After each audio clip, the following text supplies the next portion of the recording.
बोलिए सदगुरुदेव की जय। संत समाज की जय।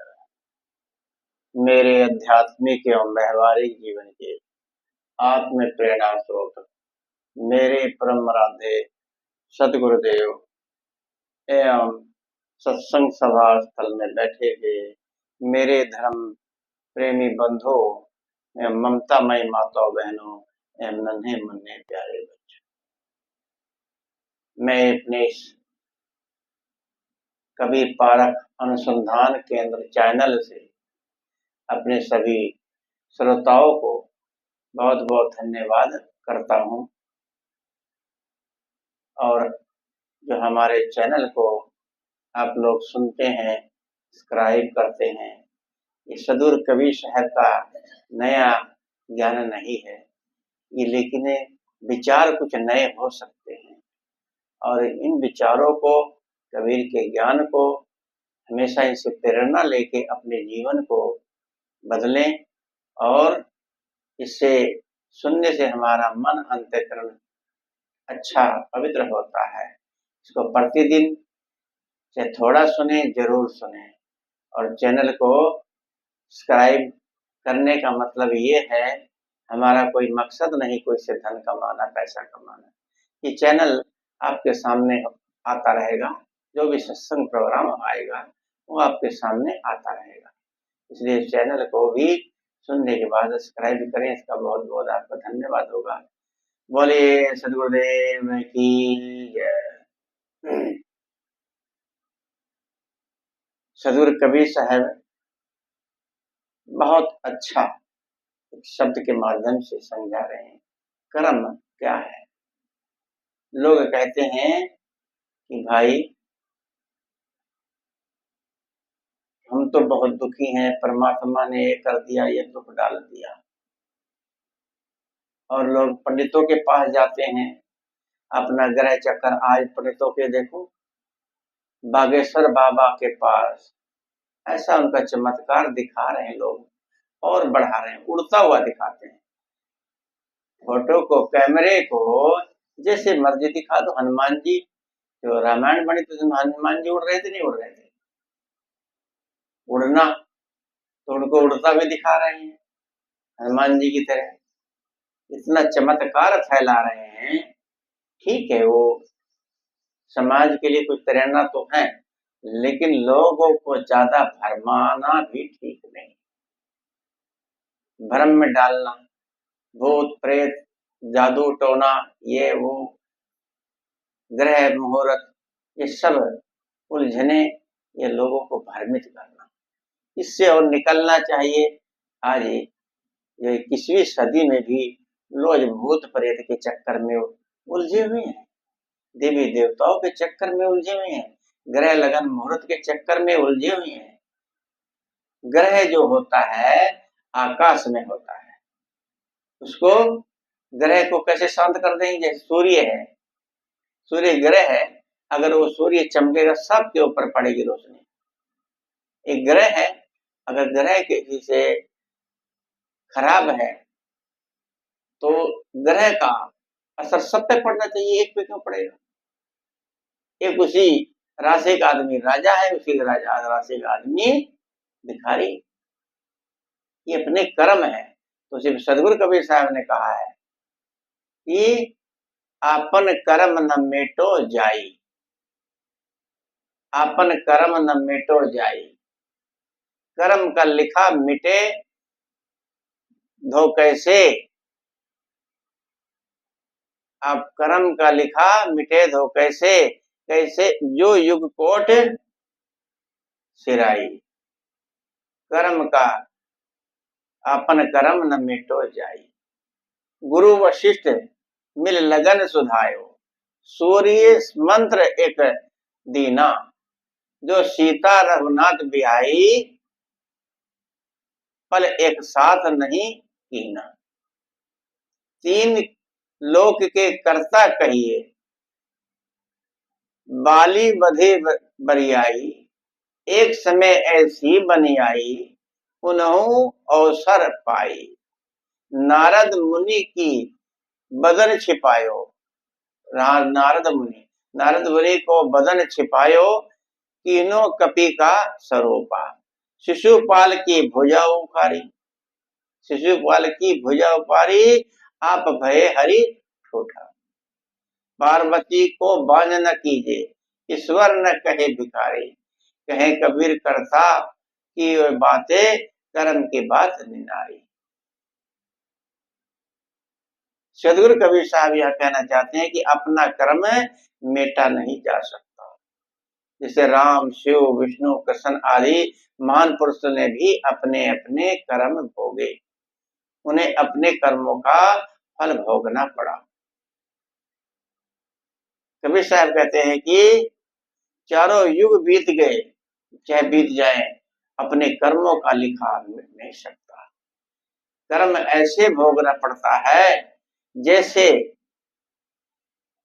कुम्हार का चाक और डंडे से, लाठी से चलाता है, और चाक को एक बार चला के छोड़ देता, चलता रहता है।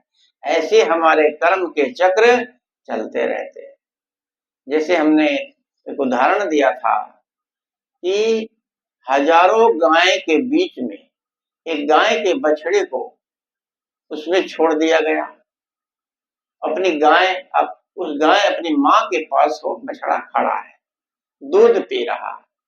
हजारों गायों के बीच में से उस बछड़े को अलग कर दिया जाए, ले जाकर के दूर कहीं बांध दिया जाए, और उस बछड़े को कुछ देर के बाद रस्सी से खोल दिया जाए, और वो बछड़ा हजारों गायों के बीच में घुस करके अपनी माता को ढूंढ पाएगा कि नहीं पाएगा? ढूंढ पाएगा, क्योंकि अपनी माता की से सब एक समान होती, जैसे सुअर होती, सुअर सब एक तरह सुअर दिखती हैं, और जिसका बच्चा होता है उसी के पास जाके उसका दूध पीता है। तो हजारों गायों के बीच में वो अपनी माता को ढूंढ लेता है, जा करके उसके स्तन का दूध लेने लगता है और उससे चिपट जाता है। माँ उसको चाटने लगती है, चाहे वो देर से पहुंचता होगा, भटकते भटकते भटकते, और उसके पास पहुंच ही जाता है। ऐसे ही हमारे कर्म हैं, चाहे लाखों करोड़ों जन्म बीत जाएं, वो कर्म हमारा जमा रहता है। एक संचित कर्म होता है, एक क्रियामान कर्म होता है, एक प्रारब्ध होता है। 3 प्रकार के कर्म होते हैं। इन कर्मों को समझना चाहिए कि कर्म वास्तव में, हम लोग वैसे ही दूसरों पर, भगवान पर दोष देते हैं कि भगवान ने हमें दुख दे रखा है।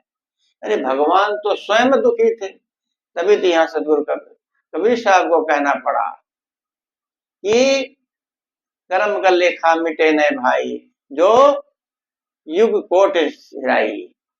कोटो युग बीत जाए, यहाँ कोटो युग की बात सदगुरु कर रहे हैं। कर्म आपको भोगना ही पड़ेगा। उन्होंने कहा जैसे गुरु वशिष्ठ ने सोच सोच के लगन धरी, कर्मगत टारे ना टरी। गुरु वशिष्ठ मुनि लगन सुधायो, सूर्य मंत्र एक दीना। कि वहां सूर्य मंत्र भी पढ़ा गया, कहते सूर्य भी आया, उनके लगन मुहूर्त में सूर्य भी उतर के आ गया जब पैदा हुए। और कहते हैं सूर्य तो उनके दर्शन के लिए देखता ही रहा, कई दिनों तक वहीं रहा, महीनों। जब वहां आ गया तो फिर तो रात हो गई, महीनों भर तक अंधेरा रहा, रात रही, क्योंकि वो भगवान के दर्शन करने के लिए आया था। लिखने वालों ने तो कितना बड़ा बड़ा बस हाँक दिया, लिख दिया। मतलब सूर्य कैसे वहां से उतर के आ जाएगा? रामायण में लिखा है, भाई इसको झुठला क्यों रहे हो? रामायण में लिखा है सूर्य भी वहां आया था। राम के जब नामकरण किया गया, जब पैदा हुई, कैसे झुठलाया जा सकता है? रामायण में लिखा है। आप एक बल्ब नहीं बुझा सकते किसी की भक्ति करके। आप सूर्य को शांत कर सकते हो, सूर्य को बुला लोगे मंत्र पढ़ के। अगर सूर्य वहां से आ गया तो दुनिया में क्या हाल होगा। सूर्य किसी के पास अगर आज इतनी दूर से, पता नहीं अरबों खरबों किलोमीटर दूर से चमकता है, उसकी गर्मी सही नहीं जाती। अगर यहाँ आ गया तो भस्म हो जाए दुनिया। सूर्य को हनुमान जी निगल गए, बताइए कहाँ है लिखा है? रामायण में लिखा है। रामायण को झूठा कैसे बता सकते हो? अरे भाई, आंखें परमात्मा ने दी है और ज्ञान विवेक से उसको समझो, सोचो। हम बस ऐसे ही दुखी बने रहते हैं। जैसे कौवा, कौवा बहुत दुखित हो गया और जा उड़ने लगा, जाते जाते कहीं सोचा गया तो एक हंस को देखा। हंस को देखा कि हंस तो बड़ा सुखी लगता है, सफेद है और बढ़िया मोती चुग रहा है। तो हंस से पूछा, भाई तुम बहुत सुखी हो, तुम तो बहुत अच्छे लग रहे हो। कि यार सुखी तो था, लेकिन मुझे तोता बहुत अच्छा लगता है। तोते के गले में कंठी लटकी हुई, कंठी का देखा ना घेरा काला काला होता है, कंठी है, लाल है, हरा है। इतना सुंदर प्यारा पक्षी तोता होता है, वास्तव में होता है। मैं तोता बहुत अच्छा है, इसलिए मैं तोते को अच्छा समझता हूँ।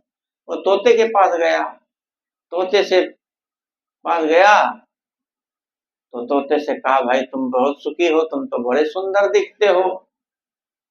तो तोते ने कहा, हाँ भाई अच्छा तो था मैं, लेकिन मेरे से अभी अच्छा मोर है।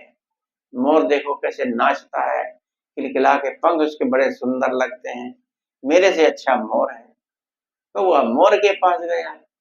मोर के पास क्या गया, मोर ढूंढता रहा, जंगल में नहीं मिला। किसी ने कहा, भाई चिड़ियाघर में चले जाओ, चिड़ियाघर में जरूर मिलेगा। वहां गए तो मोर के पास तो वह पहुंचा। कहा कि भाई तुम बहुत सुखी हो। कि भाई सुखी तो था, लेकिन मुझे यहाँ पिंजरे में कैद कर रखा है, चिड़ियाघर के अंदर। मैं कहीं बाहर उड़ के जा नहीं सकता। सुखी तो था पर मैं बंधन में हूँ। सुखी तो आप हो, आपको कोई बंधन में नहीं बांध सकता, आप कोई पिंजरे में नहीं रख सकता। सुखी तो आप हो। तो कौआ सोचा है सबसे बढ़िया सुखी तो मैं ही हूँ, तो अपने में सुख ढूंढो। जब अपने में सुख ढूंढोगे तो हम सुखी बन जाएंगे। हम दूसरों को देख करके दुखी होते हैं। कार वाला सुखी होगा, मोटरसाइकिल वाला सोचता कार वाला सुखी होगा, कार वाला सोचता जहाज वाला सुखी होगा। कोई सुखी नहीं है। जब सतगुरु कबीर साहब कहना पड़ा, तन धन सुखिया कोई न देखा, जो देखा सब दुखिया। उदय अस्त की बात कहत हैं, सबका किया विवेका। पूरे संसार की बात करते हैं, सबका विवेक ज्ञान से सबको परख के कहा। उन्होंने राम परम भगव जिसको भगवान कहते हो, कि वो भी दुखिया जिन्हें राह चलाई, जिसने ये दुनिया बनाई है राह चलाई वो भी दुखिया है। भगवान भी दुखी है, भक्त के उसमें भगवान दुखी है। मेरा भक्त परेशान हो रहा उसके लिए दुखी है। तो यहाँ पर सदगुरु ने कहा कि जब राम का उनका उदाहरण देते हैं, वशिष्ठ, विश्वामित्र और सतानंद थे, ये तीनों महान विद्वान इकट्ठे होकर के सीता की शादी का लगन सोच लिया। उसमें उसी विधान में सूर्य भी आया था, सूर्य भगवान, और सोच सोच के लगन धरी। विवाह विधि पूर्वक सब कुछ किया गया। जब विवाह हो गया, सब कुछ हो गया, तो सुखी से जीवन उनका बीतना चाहिए। लेकिन शादी होने के बाद उनके साथ क्या हुआ है, ये घटना सबको पता है। कि वनवास हो गया। अगर उन्हें पता था कि इनको वनवास होगा, दशरथ का मरण हो जाएगा, सीता का हरण हो जाएगा, तो क्यों नहीं वहां पर वशिष्ठ ने, सतानंद ने, सबने जो है कि उस उनके कर्म को काट करके अच्छा बना दिया होता। क्यों नहीं कर पाए? तो यहाँ ये मतलब होता है ज्योतिषी वगैरह सब ये चीजें मन को समझाने, मन को शांति देने के लिए ठीक है, लेकिन जो आपके कर्म में है वो कोई ज्योतिषी न बता सकता है न काट सकता है। ज्योतिषी अपने को नहीं जानता मैं कब मरूंगा, दूसरों को बताता है आप फला तारीख फला महीने में मर जाओगे। सब ये मन को समझाने के लिए बस, और कुछ नहीं। ऐसे सीता जी जीवन भर दुखी भोगती रही, दुखी दुख में उनका अंत हुआ। इसीलिए सदगुरु कबीर साहब को देखकर कहना पड़ा कि जो सीता रघुनाथ भी आई पर एक संच न कीना। जो रघुनाथ के भगवान के साथ शादी हुई वो भी सुखी नहीं रही। तीन लोक का कर्ता कहिए, बलि बधो बरियाई। जो राम जी तीनों लोक के कर्ता कहलाते हैं, लेकिन उन्होंने छिप करके बाली को मारा। अगर कर्ता थे, भगवान थे, सामने आके मारना चाहिए था, छुप करके क्यों मारा बाली को? ये सब मनगढ़ंत बातें हैं कि भगवान करता है या राम भगवान थे, मनुष्य थे, महापुरुष थे। उनके ज्ञान से ज्ञान लीजिए कि उन्होंने कितना महान काम किया। पिता ने आज्ञा दी, माँ ने आज्ञा दी, वो भी माँ सौतेली, कि आपको 14 वर्ष का वनवास। ये भी नहीं कहा पंडितों से पूछो, ज्योतिषियों से पूछो कहीं मेरे ऊपर ग्रह तो नहीं चढ़ गया। रात को तो बताया मेरे को राज तिलक, राजा बनना। सुबह ये क्या हो गया वनवास?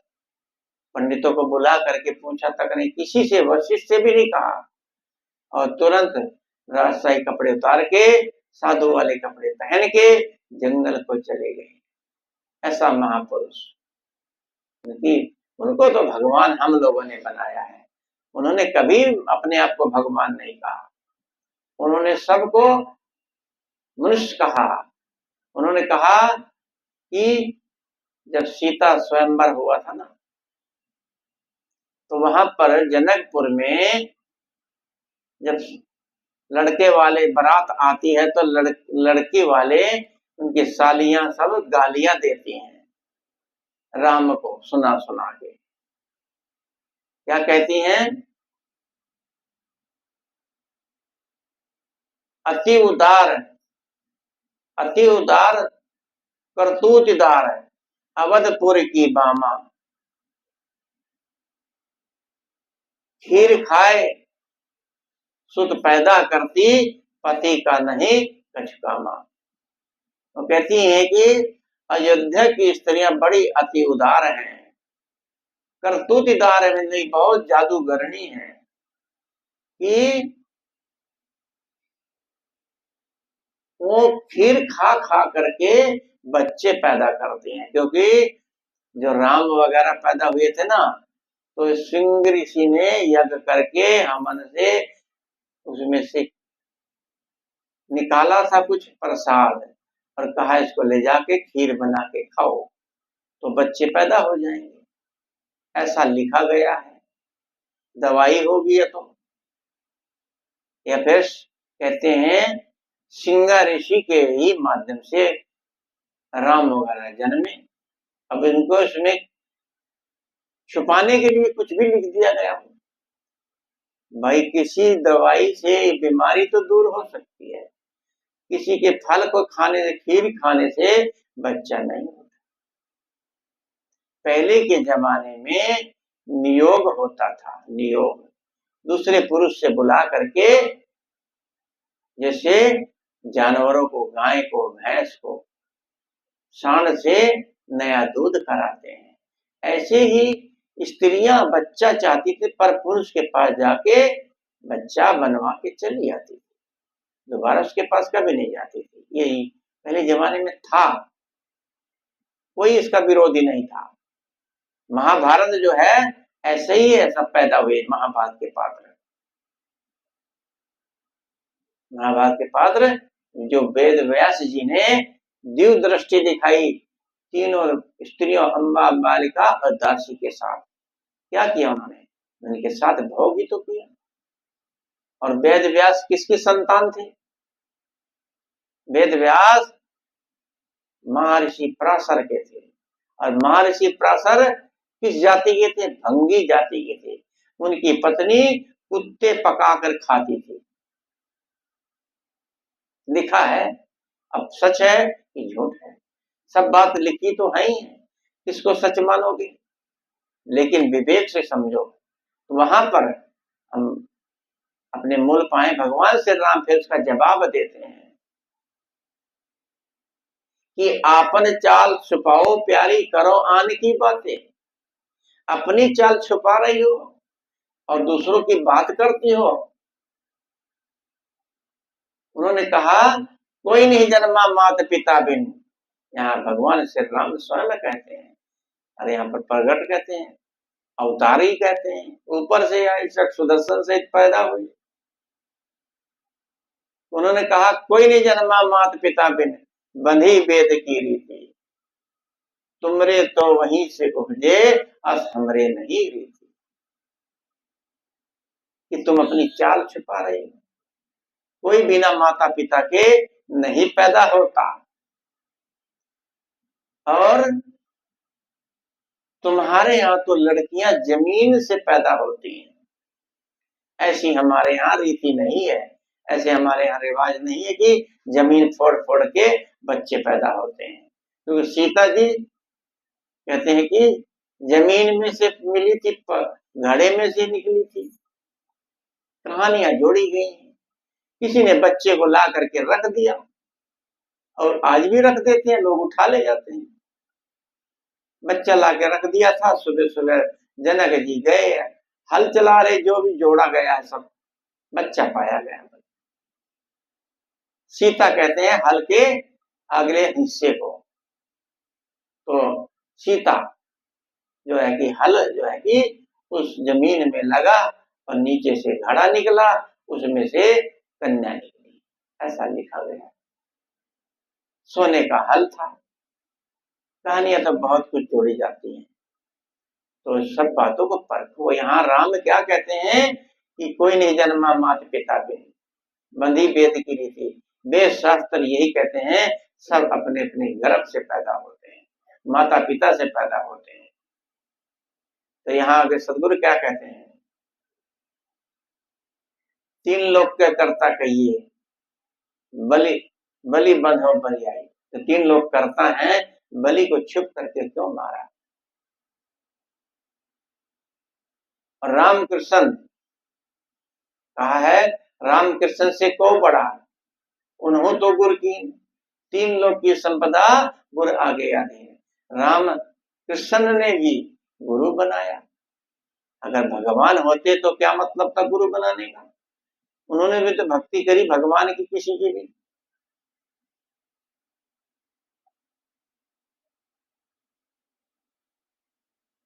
कृष्ण जी भी जारा नाम के एक व्याध से के बाण से मारे गए। द्वारका उथल पुथल हो गई। जरासंध के डर से द्वारका नगरी बसाई श्री कृष्ण जी ने। तो ये सब क्या है? जिसको आप भगवान कहते हो, कृष्ण राम कहते हो, कृष्ण कहते हो, भगवान श्री राम कहते हो, इन्होंने कितना दुख उठाया। आगे कहते हैं सतगुरु की, नारद मुनि को बदन छिपायो, ये नो कपि का स्वरूप। नारद मुनि जो है, विष्णु भगवान ने नारद को असली मुख छिपाकर बंदर का, बूढ़े बंदर का रूप दे दिया था। उनकी काया पलट दी थी, और शिशुपाल की भुजा उखाड़ी। शिशुपाल की भुजा उखाड़ी श्री कृष्ण जी ने, उखाड़ कर फेंक दिया। शिशुपाल के अतिरिक्त 2 भुजाएं और थी। गोद में जिसके कहते चले गए थे वो भुजाएं उखड़ के गिर गई थी और कहा गया कि जिसकी गोद में बच्चा जाएगा भुजा उखड़ जाएगी, समझ लो वही उसी से इसकी मौत होगी। तो कृष्ण भगवान ने शिशुपाल की भुजा उखाड़ी। इन्होंने कितना बड़ा पाप किया, मारा, उथल पुथल पूरा जीवन रहा उनका। और शिशुपाल की भुजा उखाड़ी, आप भये हरिठूठा। जगन्नाथ में जाकर देखो उनकी मूर्ति बनी है। पंडितों ने किसी को भी क्षमा नहीं किया है, गलत करने वाले को गलत लिखा है। कृष्ण जी ने शिशुपाल की भुजा उखाड़ी थी तो उनकी मूर्ति बिना हाथ की बनाई गई है जगन्नाथ में। जगन्नाथ में जाकर देखो उनकी मूर्ति के दोनों हाथ नहीं है, क्योंकि सजा भोग रहे हैं, अपने कर्मों का भोग भोग रहे, मूर्ति भोग भोग रही। ये कृष्ण जी का की लीला है। पंडितों ने वहां मूर्ति बना दी। कृष्ण जी ने जैसे कर्म किया भोगे अपना। तो ये सब क्या है, आगे सदगुरु कहते हैं पार्वती, कहते पार्वती के गणेश जी हुए, कार्तिक हुए, सब बकवास। पार्वती बांझ थी, पार्वती के कोई बच्चा नहीं था, सब कहानियां घड़ी गई हैं। मैल से कहते हैं बच्चा बनता है, मैल से गणेश जी को बना दिया, कार्तिक को पैदा किया। कहानियां क्या क्या घड़ी जाती हैं। ये बहुत बड़ी जंगल है। ये वेदों शास्त्रों को पढ़ समझना कोई मामूली बात नहीं है। पार्वती को सदगुरु कबीर साहब कहते हैं डंके की चोट पर, शिवपुराण में लिखा भी है, पार्वती को बांझ न कहिए, ईश्वर न कहे भिखारी। कि क्या पार्वती बंध्या नहीं थी? उनके स्वामी कार्तिकी और गणेश 2 पुत्र थे, ये कैसे बंध्या हो गई? साहब कहते हैं उनके पुत्र नहीं थे। आप महाभारत और बृहदत्त पुराण पढ़िए, उनमें यह बात आती है कि शिव पुराण में नहीं है, महाभारत और बृहदत्त पुराण में लिखा है। उनकी उत्पत्ति दूसरे ढंग से बताई गई। पार्वती के गर्भ में कार्तिकी तथा गणेश जी पैदा नहीं हुए।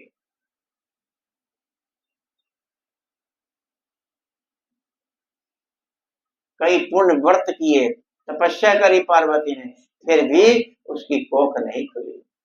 बृहदत्त पुराण के अनुसार पार्वती बांझ थी। बृहदत्त पुराण पढ़िए।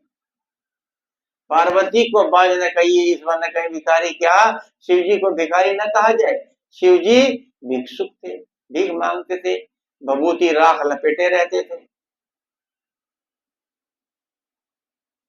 तो गोस्वामी जी ने भी मानस में कहा, अब सुख सोवत सोच नहीं, भीख मांगे भव खाई। सहज एकाकिन के भय कभू नारी खटकाई। तो सदगुरु कबीर साहब ने यहाँ पर क्या कहा, कर्म के ऊपर, कर्म का लेखा मेटो नहीं जाई। कहे कबीर कर्ता के, कबीर कहे कबीर कर्ता की बातें, कर्म की बात नहीं नारी। कर्ता, कर्ता कौन है? परमात्मा इसका कर्ता कोई नहीं, आप स्वयं अपने कर्मों के कर्ता हो।